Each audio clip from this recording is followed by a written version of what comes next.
بسم اللہ الرحمن الرحیم۔ سن 1970 اور 80 کی دہائی میں بالی ووڈ کی کئی فلموں کی کہانیاں ایسے ہیروز کے گرد گھومتی تھیں جن کا سفر بچپن سے شروع ہوتا تھا۔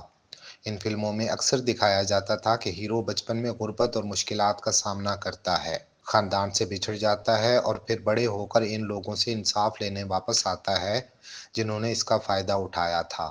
راجیش کھنہ کی فلم روٹی اور امیتابھ بچن کی فلم پرورش، سہاگ، یارانہ اور امر اکبر انتھونی اس کی بہترین مثالیں ہیں۔ ان کہانیوں میں ان ہیروز کے بچپن کے کردار ادا کرنے والے چائلڈ ایکٹرز نے اہم کردار ادا کیا اور اس دور میں اپنی چھاپ چھوڑی۔ ان یادگار اداکاروں میں ایک نام ماسٹر ٹیتو کا ہے۔ انہوں نے روٹی میں نوجوان راجیش کھنہ اور امر اکبر انتھونی میں نوجوان امیتابھ بچن کا کردار ادا کیا۔ ماسٹر ٹیتو، جن کا پورا نام ٹیتو کھتری ہے، اس وقت کے مشہور چائلڈ آرٹسٹ تھے اور تقریباً ہر گھر میں پہچانے جاتے تھے۔ تاہم جیسے جیسے وہ بڑے ہوئے، ان کی اداکاری کی شہرت کم ہونے لگی اور وہ سائیڈ رولز تک محدود ہو گئے جو انہیں وہی مقبولیت نہیں دلا سکے۔ اداکاری کے شعبے میں مشکلات دیکھنے کے بعد ٹیتو نے پردے کے پیچھے کام کرنے کا فیصلہ کیا۔